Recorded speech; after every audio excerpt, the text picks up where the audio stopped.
जय सनातन धर्म की प्रिय सनातनियों, आप सभी का स्वागत है हमारे इस कार्यक्रम में। आप लोगों को पता होगा, हाल ही में अमेरिका में घटना हुई है।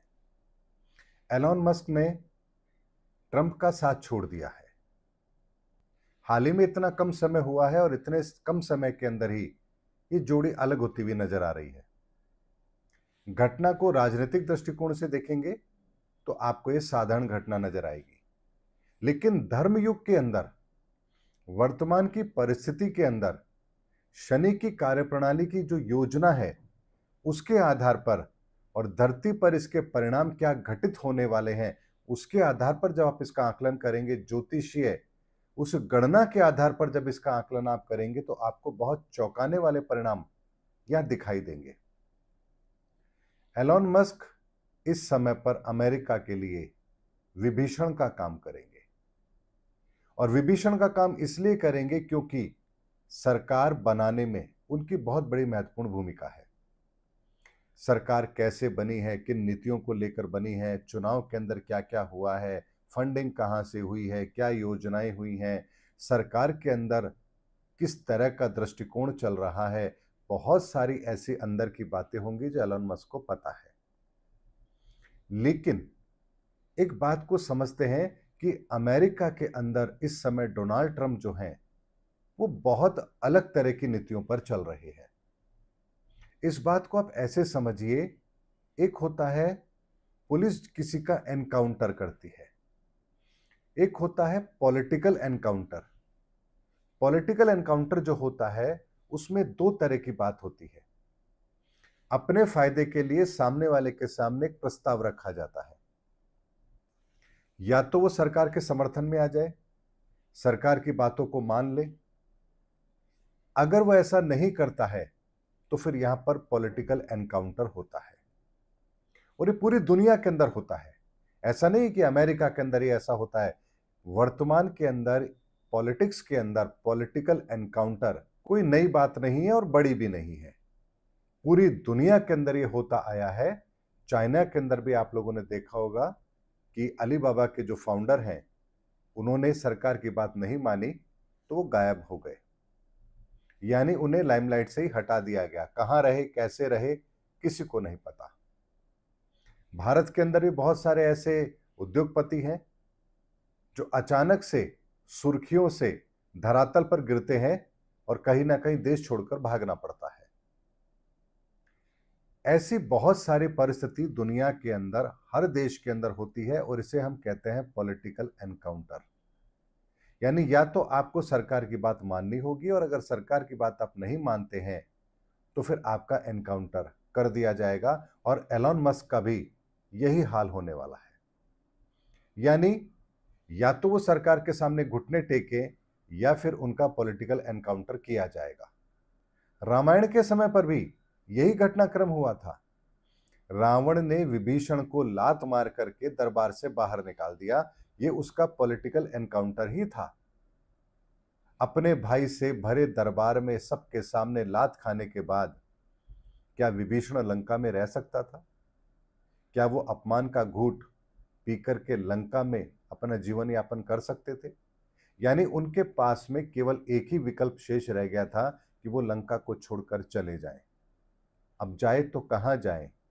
ऐसे में वो भगवान राम की शरण में आते हैं, और ये कुदरत की लिखी हुई वो पटकथा होती है जिसे हूबहू वैसे ही घटित होना होता है। वर्तमान में भी यही चल रहा है। दो मुख्य पात्र एक साथ मिलकर के अमेरिका में चुनाव लड़कर के आते हैं, जीतते हैं, बहुमत के साथ जीतते हैं, और उसके थोड़े समय के बाद ही उनके अंदर ये वैचारिक मतभेद भी उभर कर सामने आता है। ऐसे में भारत के लिए एक बहुत बड़ा स्वर्णिम अवसर है। यानी विभीषण की तरह जो इस समय पर एलॉन मस्क के साथ ट्रंप कर रहे हैं, या तो मस्क उनके सामने घुटने टेक देंगे, लेकिन ऐसा होता हुआ नजर नहीं आ रहा है, क्योंकि ट्रंप अब सब्सिडी खत्म करने वाले हैं इलेक्ट्रिक व्हीकल पर से, और अमेरिका के अंदर सबसे ज्यादा सब्सिडी इस समय मस्क को ही मिल रही है। ऐसे में ये सीधे सीधे उनके व्यापार पर एक बहुत बड़ी फाइनेंशियल चोट है।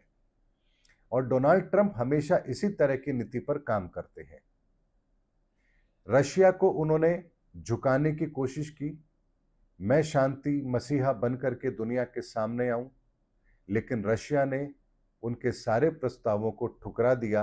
तो अब वो रशिया को बर्बाद करने के लिए काम करना शुरू कर रहे हैं और पूरी तरह से उन्होंने यूक्रेन के राष्ट्रपति के ऊपर अपना हाथ रख दिया है, जबकि व्हाइट हाउस के अंदर उनकी इतनी बड़ी बेइज्जती हुई थी।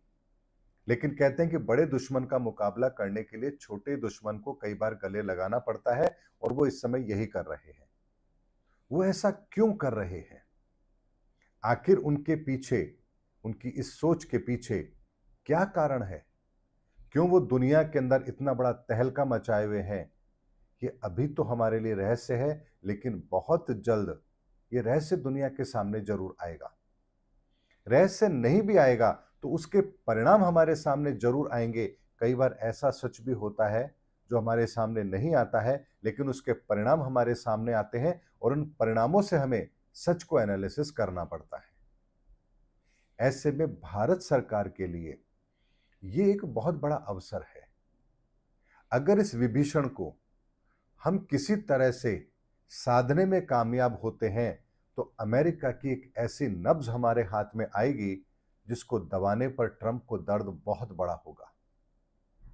यानी इस समय पर एलन मस्क को अगर हम भारत के अंदर एंट्री देते हैं, और भारत के अंदर एंट्री देने में उनके दो ही चीजें हैं, एक है उनका इलेक्ट्रिक व्हीकल और दूसरा है टेलीकॉम सेक्टर, उनका स्टारलिंक। लेकिन इन दोनों सेक्टर के अंदर एक बात को समझना होगा कि भारत के बहुत सारे हित ऐसे हैं जो यहां प्रभावित जरूर होते हैं। इलेक्ट्रिक व्हीकल के अंदर बहुत सारी कंपनियां हैं जो इस समय पर काम कर रही है। एलन मस्क के आने पर यहां कंपटीशन बढ़ेगा, जो भारत के व्यापारियों के लिए बात कहूं या यहां की इंडस्ट्री के लिए कहूं तो एक चुनौती खड़ी करेगा। अगर स्टारलिंक को एंट्री देते हैं तो भी यहां पर प्रॉब्लम आएगी, क्योंकि हमारा जो टेलीकॉम सेक्टर है वहां पर भी एक बहुत बड़ा कंपटीशन देखने को मिलेगा। ऐसे में भारत सरकार के सामने एक गंभीर चुनौती भी है कि आखिर उन्हें साधे तो कैसे साधे। इसीलिए सनातनी एक बात को समझना है कि छोटे लेवल पर अगर कुछ इस तरह की परिस्थितियों को बना करके एलन मस्क को भारत में एंट्री दी जाए, जहां उनकी कंपनी यहां काम करे, लेकिन उसमें 49% ही शेयर उनकी कंपनी के हों और 51% शेयर यहां पर किसी दूसरी कंपनी को साथ लेकर के ही वो कार्य कर पाए, ऐसी किसी योजना के साथ अगर मस्क को यहां एंट्री दी जाती है तो ये हमारा हित साधने का भी काम होगा और अमेरिका के अंदर ट्रंप को एक करारा जवाब भी हो सकता है। लेकिन देखना यह है कि इस घटनाक्रम को भारत सरकार कैसे लेती है। लेकिन मेरा वीडियो बनाने का उद्देश्य कुछ और है। मैंने आपके सामने जो एक घटनाक्रम रखा है, ये इस आधार पर रखा है कि इस पूरे सिनेरियो को जब आप युग परिवर्तन के अंदर ज्वाइंट करके देखेंगे तो आपको एक बात समझ में आएगी कि हर युग परिवर्तन के अंदर विभीषण का रोल जरूर रहा है, और ऐसे रोल के अंदर इस समय एलन मस्क आ चुके हैं।